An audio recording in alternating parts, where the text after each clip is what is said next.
नमस्कार, fact file पर आपका स्वागत है और मैं हूं नीरज सिन्हा। झारखंड विधानसभा के बजट सत्रों के पूर्व में लंबे समय तक कवरेज करने और सदन की कार्यवाही पर नज़र बनाए रखने के अनुभवों के साथ ठंडे दिमाग से यह कहने में गुरेज नहीं कि इस बार के बजट सत्र में विपक्ष के कई विधायकों ने अंचल कार्यालयों में कथित तौर पर करप्शन के खूब मामले उठाए। कह सकते हैं कि सरकार की खासी किरकिरी हुई। यह अलग बात कि ट्रेजरी बेंच अपने तरीके से हर सवाल का जवाब देता रहा कि सरकार इसे दिखवा लेती है, सरकार का स्पष्ट आदेश है, निर्देश है।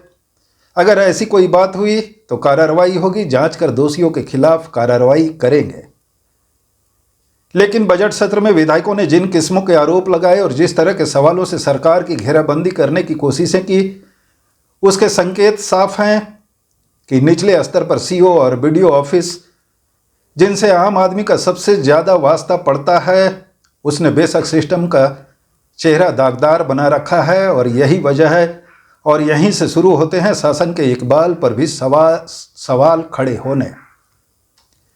इसी कड़ी में सदन में विधायकों के सवालों को हम सिलसिलेवार ढंग से आपको बताएंगे और उनकी ही जुबानी। दरअसल यह सब कुछ प्रोसीडिंग्स में दर्ज होता है, कोई इससे नकार नहीं सकता या इनकार नहीं कर सकता।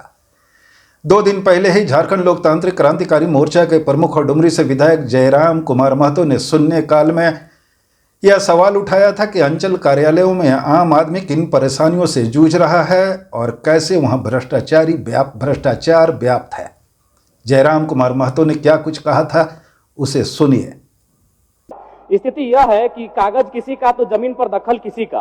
ऑफलाइन से ऑनलाइन की प्रक्रिया में पंजी 2 दाखिल खारिज में गड़बड़ी, प्लॉट नंबर, खाता नंबर तथा रकबा में हेरफेर की विभाग की गलतियों के कारण आज लोग काफी परेशान है और इन गड़बड़ियों को सुधारने के लिए अंचल के द्वारा भारी भरकम वसूली होता है। अतः सदन के माध्यम से सरकार से ये मांग करता हूं कि प्रत्येक 15 दिन में हर एक अंचल में सीओ हाजिर होकर कार्यक्रम आयोजित हो और उपरोक्त विसंगतियों में सुधार किया जाए तथा विभागीय पत्रांक 2884 दिनांक 10/7/2018 को आधार मानकर सभी प्रकार की जीएम लैंड की रसीद काटी जाए। धन्यवाद।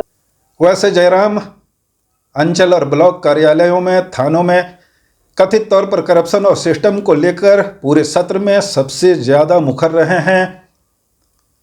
अनुपूरक बजट पर चर्चा के दौरान वह सिस्टम को लेकर सत्ता से भिड़ गए थे, तब उनका वह वीडियो क्लिप सुर्खियों में रहा था। बजट सत्र 27 फरवरी तक चलेगा। जाहिर तौर पर यह अंतिम पड़ाव पर है। इस सत्र में म्यूटेशन, ऑनलाइन त्रुटि, रसीद कटाने से लेकर गैर मजरूआ जमीन बंदोबस्ती, एलपीसी को लेकर जिस तरह से विधायकों ने सवाल उठाए हैं अथवा आवाज मुखर की है, उससे ये सवाल भी खड़े होने लगे हैं कि क्या निचले स्तर पर इन हल्का कर्मचारियों और अधिकारियों के बीच एक नई किस्म की कार्य संस्कृति घर कर गई है और वह है कथित तौर पर हर काम के लिए अलग अलग रेट। 2 दिनों पहले ही हजारीबाग से भारतीय जनता पार्टी के विधायक प्रदीप प्रसाद ने एलपीसी का मामला उठाया था और अपने सवाल में यह कहा था कि अंचल कार्यालयों में जो हल्का कर्मचारी होते हैं वो ये हल्का नहीं होते, यहाँ बैठे माननीयों से भारी होते हैं। प्रदीप प्रसाद का कहने का आशय यह था कि हल्का कर्मचारी जो राजस्व कर्मचारी होते हैं अंचल कार्यालय में, वो हल्का नहीं होते, सदन में बैठे विधायक और मिनिस्टर से भारी होते हैं। इसके साथ ही उन्होंने राष्ट्रीय कार्यालय में भी व्याप्त भ्रष्टाचार की बात उठाई थी। हालांकि सदन में भूमि सुधार राजस्व मंत्री दीपक बिरुआ ने प्रदीप प्रसाद के सवाल का उत्तर दिया और उन्हें संतुष्ट करने की कोशिशें की। प्रसाद जी, माननीय सदस्य प्रदीप प्रसाद जी। माननीय अध्यक्ष महोदय, आज मैं लाओ पैसा सर्टिफिकेट के बारे में बात करने के लिए जा रहा हूं, जिसको एलपीसी भी बोलते हैं महोदय। ये सभी जिलों में लागू नहीं महोदय, खास करके हजारीबाग जिलों में लागू है और इसके चलते काफी परेशानी उठाना पड़ रहा है महोदय। कोई भी आदमी अगर अपनी जमीन बिक्री करना चाहता है तो 2-3 महीने का चक्कर लगता है। हल्का कर्मचारी जो हम लोग बोलते हैं महोदय, किसी भी प्रकार से वो हल्का नहीं है, बहुत ही भारे हैं और यहाँ जितने भी माननीय बैठे हैं शायद उनसे भी उन लोग अपने आप को भारी समझते हैं। तो बहुत सारा सरकार का चेक लिस्ट भी आया था महोदय कि किस तरह से किया जाए। अन्य जिलों में हो रहा है तो हजारीबाग में बाध्य क्यों है। खास करके जो भी रजिस्ट्री ऑफिस है वहां जो भी पदाधिकारी हजारीबाग में अभी है 4th ग्रेड के कर्मचारी भी, वो भी अपने आप को मिनिस्टर से कम नहीं समझते महोदय। अब आप जानना क्या चाहते हैं माननीय हम जानना चाहते हैं महोदय कि ये नियम सिर्फ हजारीबाग के लिए क्यों है, अन्य जिलों में क्यों नहीं है, इसको कैसे समाप्त किया जाए। माननीय मंत्री जी।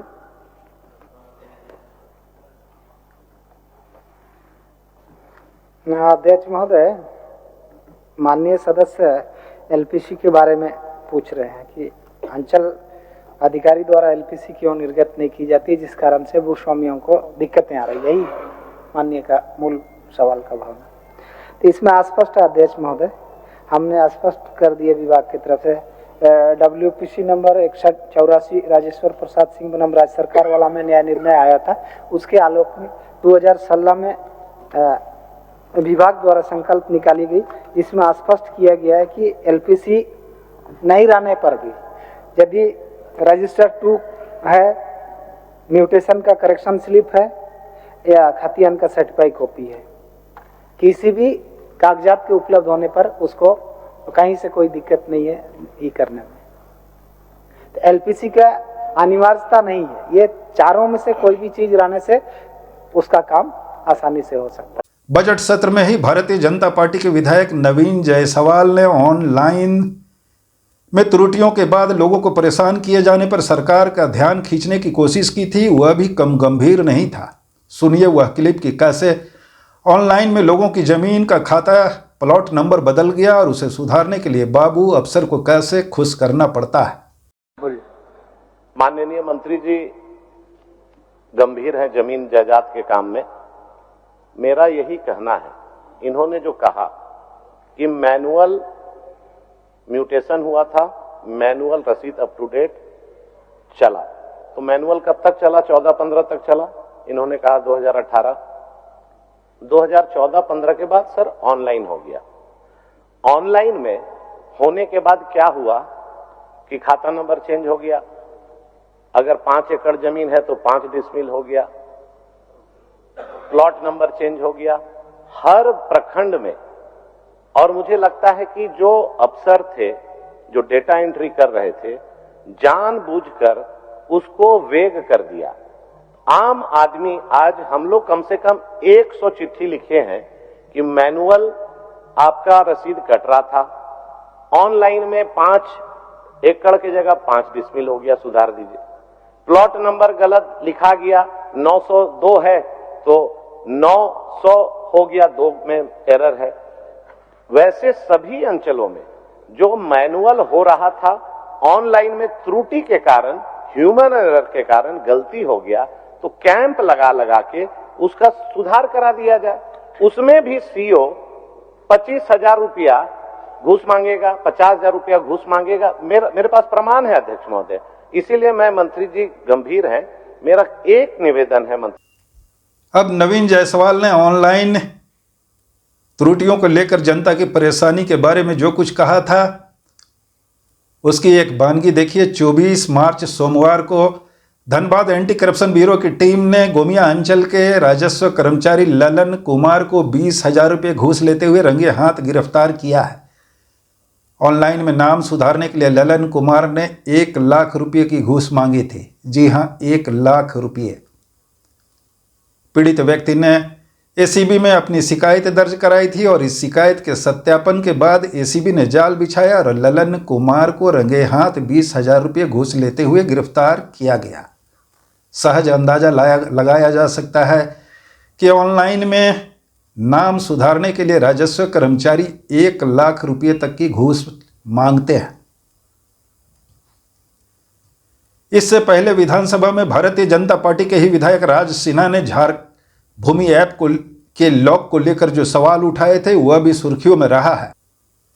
अब थोड़ा पीछे लौटते हैं। 24 फरवरी को राज्यपाल के अभिभाषण के साथ बजट सत्र शुरू हुआ था। राज्यपाल के अभिभाषण पर चर्चा के दौरान भारतीय जनता पार्टी के प्रदेश अध्यक्ष और विधानसभा में नेता प्रतिपक्ष पूर्व मुख्यमंत्री बाबूलाल मरांडी ने एक पीड़ित आदिवासी का मामला सदन में उठाया था तो सब एकटक सुनते रहे। बाबूलाल मरांडी ने तब यह कहा था कि सरकार भ्रष्टाचार मुक्त और पारदर्शी शासन देने की दुहाई या दम्भ तो भरती है, लेकिन सिस्टम का चेहरा बहुत कुछ बयां कर जाता है।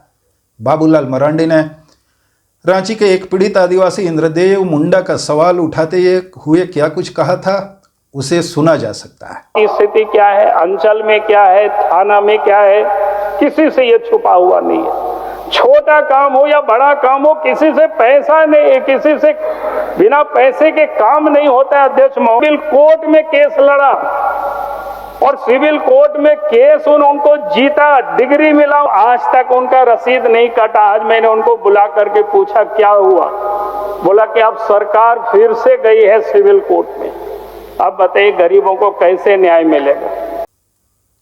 यह वीडियो क्लिप सुनने के बाद झारखंड में किसी भी आम आदमी के जहन में क्या सवाल उठ सकता है, यही ना कि राज्य के किसी भी अंचल या ब्लॉक ऑफिस में चले जाएं, आम आदमी इन्हीं परेशानियों से जूझता हुआ नजर आएगा। बाबूलाल मरांडी भी तो यही कह रहे हैं कि यह एक उदाहरण भर है और निचले स्तर पर जो कार्य संस्कृति है या अफसर और बाबुओं के बीच काम करने का जो ढर्रा है, वह कैसे आम आदमी को परेशान कर रहा है।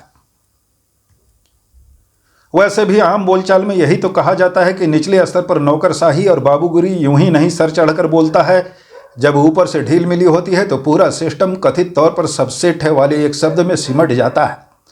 अंचल और ब्लॉक कार्यालय ही सिस्टम का चेहरा गढ़ते हैं, शासन का इकबाल कैसा है इसका परसेप्शन बनाते हैं, पर रिवाज क्या है।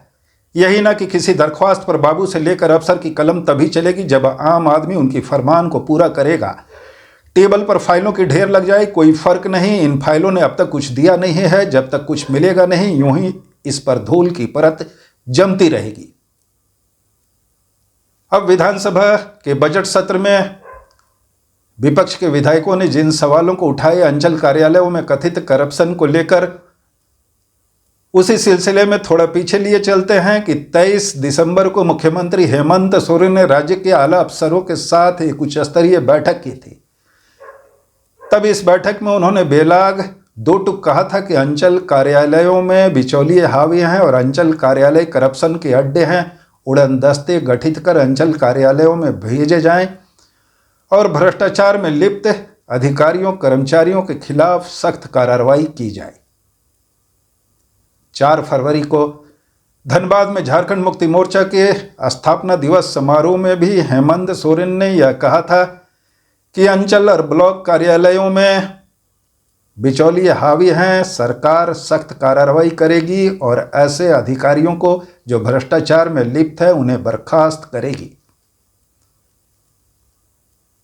24 फरवरी को ही राज्यपाल ने अपने अभिभाषण में यह कहा था, यह बताया था कि हमारी सरकार भ्रष्टाचार मुक्त शासन और पारदर्शी शासन देने के लिए कृत संकल्पित है। यहाँ बता दें कि विधानसभा में राज्यपाल जो अभिभाषण पढ़ते हैं वह सरकार के द्वारा तैयार की जाती है, यानी सरकार के द्वारा लिखा अभिभाषण ही राज्यपाल पढ़ते हैं। अब कुछ कार्रवाई को लेकर तथ्यों पर चर्चा कर लेते हैं कि राज्यपाल ने अपने अभिभाषण में यह बताया था कि 2024 में भ्रष्टाचार के खिलाफ 59 केस दर्ज किए गए थे। मतलब सरकार की जो एजेंसी है एंटी करप्शन ब्यूरो ने 59 केस दर्ज किए थे और उनमें 52 ट्रैप किए गए थे, 56 लोक सेवकों को गिरफ्तार किया गया था। मतलब 2024 में एंटी करप्शन ब्यूरो की टीम ने 59 केस दर्ज किए थे, 52 सफल ट्रैप किए थे और 56 लोक सेवकों को गिरफ्तार किया गया था। हालांकि गिरफ्तारियों की उन सूची को निकाल कर आप देखेंगे तो यह पाएंगे कि अधिकतर उनमें छोटे कर्मचारी ही पकड़े गए थे। सेकेंड क्लास के अधिकारी 2-4 रहे होंगे। यही वजह है कि आम आदमी के बीच इन गिरफ्तारियों या कार्रवाई को लेकर अक्सर यह सुना या कहा जाता है कि छोटी मछलियां तो पकड़ ली जाती है, लेकिन बड़ी मछलियों पर जाल क्यों नहीं फेंका जाता। इसी साल 2 जनवरी को एंटी करप्शन ब्यूरो की टीम ने रांची में टाउन सीओ मुंशी राम को 40,000 रुपये घूस लेते हुए गिरफ्तार किया था। हाल ही में मुंशी राम को झारखंड हाई कोर्ट से जमानत मिल गई है।